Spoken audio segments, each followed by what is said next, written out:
ನಮಸ್ಕಾರ ಸ್ನೇಹಿತರೆ. ಈ ಜೀಪ್ನಲ್ಲಿ ಉತ್ತರ ಕೊರಿಯಾದ ಮಿಲಿಟರಿಯ ಸಿಬ್ಬಂದಿ ಕಿಮ್ ಜಾಂಗ್ ಉನ್ ಅವರ ನೀತಿಯಿಂದ ಬೇಸತ್ತು ಜೀಪನ್ನು ವೇಗವಾಗಿ ಓಡಿಸುವ ಮೂಲಕ ಕಡಿದಾಟಲು ಪ್ರಯತ್ನಿಸ್ತಾ ಇದ್ದಾನೆ. ಆತನಿಗೂ ಕೂಡ ತಿಳಿದಿದೆ ತಾನು ಸಾಯುತ್ತೇನೆ ಇಲ್ಲವೇ ಕನಿಷ್ಠ ಗಾಯಗೊಳ್ಳುತ್ತೇನೆ ಎಂದು. ಆದರೂ ಕೂಡ ಇಷ್ಟು ದೊಡ್ಡ ಹೆಜ್ಜೆಯನ್ನು ಇಡಲು ಹೊರಟಿರುವ ಅನಿವಾರ್ಯ ಪರಿಸ್ಥಿತಿಯಾದರೂ ಏನು? ಉತ್ತರ ಕೊರಿಯಾವನ್ನು ವಿಶ್ವದ ಅತಿ ದೊಡ್ಡ ಜೈಲು ಎಂದು ಏಕೆ ಪರಿಗಣಿಸಲಾಗುತ್ತದೆ ಮತ್ತು ಇಲ್ಲಿಂದ ಜೀವಂತವಾಗಿ ತಪ್ಪಿಸಿಕೊಳ್ಳುವುದು ಏಕೆ ಅಸಾಧ್ಯ ಎಂದು ತಿಳಿಯಲು ಈ ವಿಡಿಯೋವನ್ನು ಸಂಪೂರ್ಣವಾಗಿ ನೋಡಿ. ಉತ್ತರ ಕೊರಿಯಾದಿಂದ ಅನುಮತಿ ಇಲ್ಲದೆ ಓಡುವುದು ಕಿಮ್ ಜಾಂಗ್ ಉನ್ ಅವರ ದೃಷ್ಟಿಯಿಂದ ದೇಶಕ್ಕೆ ಮಾಡುವ ದೊಡ್ಡ ದೇಶದ್ರೋಹವಾಗಿದೆ. ಈ ದೇಶದ್ರೋಹದ ಕನಿಷ್ಠ ಶಿಕ್ಷೆಯು ಜೀವಾವಧಿ ಶಿಕ್ಷೆ ಮತ್ತು ಗರಿಷ್ಠ ಶಿಕ್ಷೆಯು ಮರಣದಂಡನೆಯಾಗಿದೆ. ಉತ್ತರ ಕೊರಿಯಾದ ಒಳಗೆ ಕೂಡ ಅನುಮತಿ ಇಲ್ಲದೆ ಪ್ರಾಂತ್ಯದಿಂದ ಪ್ರಾಂತ್ಯಕ್ಕೆ ಹೋಗುವುದು ದೊಡ್ಡ ಅಪರಾಧವೆಂದು ಪರಿಗಣಿಸಲಾಗುತ್ತದೆ. ಉತ್ತರ ಕೊರಿಯಾವು ವಿಶ್ವದ ಅತ್ಯಂತ ಕೀಳು ಮಟ್ಟದ ಮಾನವ ನೀತಿಯನ್ನು ಹೊಂದಿದೆ ಎಂದು ಜಗತ್ತಿನ ಬಹುತೇಕ ಎಲ್ಲ ಸಂಸ್ಥೆಗಳು ನಂಬುತ್ತದೆ. ಇಲ್ಲಿ ಎಲ್ಲ ಪುರುಷರು ಉತ್ತರ ಕೊರಿಯಾದ ಮಿಲಿಟರಿಯಲ್ಲಿ ಕನಿಷ್ಠ 10 ವರ್ಷಗಳ ಕಾಲ ಸೇವೆಯನ್ನು ಸಲ್ಲಿಸಲು ಬದ್ಧರಾಗಿರಬೇಕು. ಇಲ್ಲಿ ವಾಕ್ ಸ್ವಾತಂತ್ರ್ಯ ಎಂಬುದು ಇಲ್ಲ ಮತ್ತು ಎಲ್ಲ ಮಾಧ್ಯಮಗಳು ರಾಜ್ಯದ ನಿಯಂತ್ರಣದಲ್ಲಿದೆ. ತಾನು ಅಪರಾಧವನ್ನು ಮಾಡದಿದ್ದರೂ ಕೂಡ ತನ್ನ ಸಂಬಂಧಿಕರು ಅಪರಾಧವನ್ನು ಮಾಡಿದ್ದರೆ ತಾನೂ ಕೂಡ ಶಿಕ್ಷೆಯನ್ನು ಅನುಭವಿಸಲೇಬೇಕು ಎಂಬ ನೀತಿಯನ್ನು ಹೊಂದಿರುವ ಜಗತ್ತಿನ ಏಕೈಕ ದೇಶವಾಗಿದೆ. 2009ರಲ್ಲಿ ತಂದೆ ತಾಯಿಯ ಬಳಿ ಬೈಬಲ್ ಪುಸ್ತಕವನ್ನು ಸಿಕ್ಕಿದ ಕಾರಣದಿಂದಾಗಿ 2 ವರ್ಷದ ಮಗುವಿಗೂ ಕೂಡ ಜೀವಾವಧಿ ಶಿಕ್ಷೆಯನ್ನು ನೀಡಲಾಯಿತು. ಉತ್ತರ ಕೊರಿಯಾದಲ್ಲಿ ಯಾವುದೇ ಧರ್ಮವನ್ನು ಅನುಸರಿಸುವುದು ಅಪರಾಧವೆಂದು ಪರಿಗಣಿಸಲಾಗುತ್ತದೆ. ಹೊರಗಿನ ದೇಶದಿಂದ ಯಾರಾದರೂ ವಿದೇಶಿಗಳು ಇಲ್ಲಿಗೆ ಬರುವುದು ತುಂಬಾ ಕಷ್ಟ.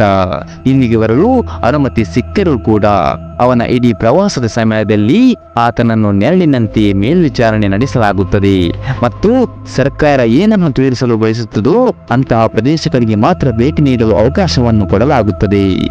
ಅನೇಕ ಬಾರಿ ಸ್ಥಳೀಯ ಕಾನೂನನ್ನು ಉಲ್ಲಂಘಿಸುವ ವಿದೇಶಿಯರನ್ನು ಕೂಡ ಕೊಲ್ಲಲಾಗಿದೆ. ಉದಾಹರಣೆಗೆ ಆಟೋ ವ್ಯಾಂಬಿಯರ್ ಸಾವು. ಈತ ಒಬ್ಬ USA ಪ್ರಜೆಯಾಗಿದ್ದ. 2015ರಲ್ಲಿ ಉತ್ತರ ಕೊರಿಯಾಗೆ ಭೇಟಿ ನೀಡಿದ್ದ. 2016ರಲ್ಲಿ ಈತನನ್ನು ಹೋಟೆಲ್ನ ರೂಮ್ನಲ್ಲಿದ್ದ ಗವರ್ಮೆಂಟ್ ಪೋಸ್ಟರ್ ಅನ್ನು ತೆಗೆದುಹಾಕಿದ ಕಾರಣದಿಂದಾಗಿ ಬಂಧಿಸಲಾಗುತ್ತದೆ ಮತ್ತು 12 ವರ್ಷಗಳ ಕಾಲ ಜೈಲು ಶಿಕ್ಷೆಯನ್ನು ವಿಧಿಸಲಾಗುತ್ತದೆ ಮತ್ತು ಕೇವಲ 1 ವರ್ಷದಲ್ಲಿ ಕೊರಿಯಾದ ಜೈಲಿನಲ್ಲಿ ಆತ ಕೋಮಾವನ್ನು ತಲುಪುತ್ತಾನೆ. ಅವರನ್ನು ವಾಪಸ್ ಅಮೆರಿಕಕ್ಕೆ ಕಳಿಸಲಾಗುತ್ತದೆ. ನಂತರ ಆತನ ಮೆದುಳು ನಿಷ್ಕ್ರಿಯಗೊಂಡು ಆತ ಸಾವನ್ನಪ್ಪುತ್ತಾನೆ. ನಾರ್ತ್ ಕೊರಿಯಾದಲ್ಲಿ ಆತನನ್ನು ಯಾವ ರೀತಿ ನಡೆಸಿಕೊಳ್ಳಲಾಗಿತ್ತು ಎಂದು ಇಂದಿನವರೆಗೂ ಯಾರಿಗೂ ತಿಳಿದಿಲ್ಲ. ಇದೆಲ್ಲದರ ಪರಿಣಾಮವಾಗಿ ನಾರ್ತ್ ಕೊರಿಯಾವನ್ನು ಜಗತ್ತಿನ ಅತಿ ದೊಡ್ಡ ಜೈಲು ಎಂದು ಕರೆಯಲಾಗುತ್ತದೆ. ಈ ಜನರು ಸ್ವತಂತ್ರವನ್ನು ಹೊಂದಿದ್ದರೂ ಕೂಡ ಗುಲಾಮರ ರೀತಿ ಜೀವನವನ್ನು ನಡೆಸುತ್ತಿದ್ದಾರೆ. ಇದೇ ಕಾರಣದಿಂದಾಗಿ ನಾರ್ತ್ ಕೊರಿಯಾದಿಂದ ಜನರು ಓಡಿ ಹೋಗುವಂತಹ ಎಲ್ಲ ಪ್ರಯತ್ನವನ್ನು ನಡೆಸುತ್ತಾರೆ. ಆದರೆ ಉತ್ತರ ಕೊರಿಯಾದ ಭೌಗೋಳಿಕತೆಯ ಕಾರಣದಿಂದಾಗಿ ಇದನ್ನು ಪ್ರಯತ್ನಿಸುವುದು ಅಷ್ಟು ಸುಲಭದ ಕೆಲಸವಲ್ಲ. ನಾರ್ತ್ ಕೊರಿಯಾ ಪಶ್ಚಿಮದಲ್ಲಿ ಹಳದಿ ಸಮುದ್ರ ಮತ್ತು ಪೂರ್ವದಲ್ಲಿ ಜಪಾನ್ ಸಮುದ್ರ. ಇಲ್ಲಿ ಉತ್ತರ ಕೊರಿಯಾದ ನೌಕಾಪಡೆಯು ಎಷ್ಟು ಕಟ್ಟುನಿಟ್ಟಾಗಿ ಕಾವಲು ಕಾಯುತ್ತಿದೆ ಎಂದರೆ ಯಾವುದೇ ಅಕ್ರಮಗಳು ನಡೆಯುವ ಸಾಧ್ಯತೆ ಇಲ್ಲ. ಮತ್ತು ಇದರ ದಕ್ಷಿಣಕ್ಕೆ ಸೌತ್ ಕೊರಿಯಾ ಇದೆ. ಇದು ಉತ್ತರ ಕೊರಿಯಾದ ಅತಿ ದೊಡ್ಡ ಶತ್ರುಗಳಲ್ಲಿ ಒಂದಾಗಿದೆ. ಈ ಕಾರಣದಿಂದಾಗಿ ಈ ಪ್ರದೇಶದಲ್ಲಿ ಕಾವಲನ್ನು ಬಹಳ ಕಟ್ಟುನಿಟ್ಟಾಗಿ ನೋಡಿಕೊಳ್ಳಲಾಗುತ್ತದೆ. ಉತ್ತರ ಕೊರಿಯಾದಿಂದ ಪಲಾಯನ ಮಾಡುವವರಿಗೆ ದಕ್ಷಿಣ ಕೊರಿಯಾಗಿಂತ ಉತ್ತಮ ದೇಶವಿಲ್ಲ. ದಕ್ಷಿಣ ಕೊರಿಯಾ ತುಂಬಾ ಅಭಿವೃದ್ಧಿ ಹೊಂದಿದ ಮತ್ತು ಮುಕ್ತ ದೇಶವಾಗಿದೆ ಎಂಬ ಕಾರಣದಿಂದಾಗಿ ದಕ್ಷಿಣ ಕೊರಿಯಾ ಉತ್ತಮ ದೇಶ ಅಂತ ನಾವು ಹೇಳ್ತಾ ಇಲ್ಲ. ದಕ್ಷಿಣ ಕೊರಿಯಾ ಉತ್ತರ ಕೊರಿಯಾದ ಪ್ರಜೆಗಳನ್ನು ಸ್ವಂತ ತನ್ನ ಪ್ರಜೆ ಎಂದು ಭಾವಿಸುತ್ತದೆ. ಅಂದರೆ ಯಾರಾದರೂ ಉತ್ತರ ಕೊರಿಯಾದ ಸೈನ್ಯದಿಂದ ತಪ್ಪಿಸಿಕೊಳ್ಳುವ ಮೂಲಕ ಈ ರೇಖೆಯನ್ನು ದಾಟುವಲ್ಲಿ ಯಶಸ್ವಿಯಾದರೆ ಈ ಹೆಜ್ಜೆ ಅವರ ಜೀವನವನ್ನು ಬದಲಾಯಿಸಬಹುದು. ಆದರೆ ಅವನು ಜೀವಂತವಾಗಿ ತಲುಪುವಲ್ಲಿ ಯಶಸ್ವಿಯಾದರೆ ಮಾತ್ರ.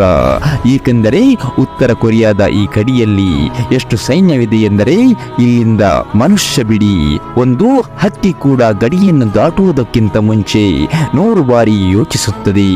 ಈ ವಿಡಿಯೋ 2017ರದ್ದಾಗಿದೆ. ಉತ್ತರ ಕೊರಿಯಾದ ಸೈನಿಕನೊಬ್ಬ ಜೀಪ್ ಅನ್ನು ವೇಗವಾಗಿ ಓಡಿಸುವ ಮೂಲಕ ದಕ್ಷಿಣ ಕೊರಿಯಾದ ಕಡೆಗೆ ಹೋಗುತ್ತಾನೆ.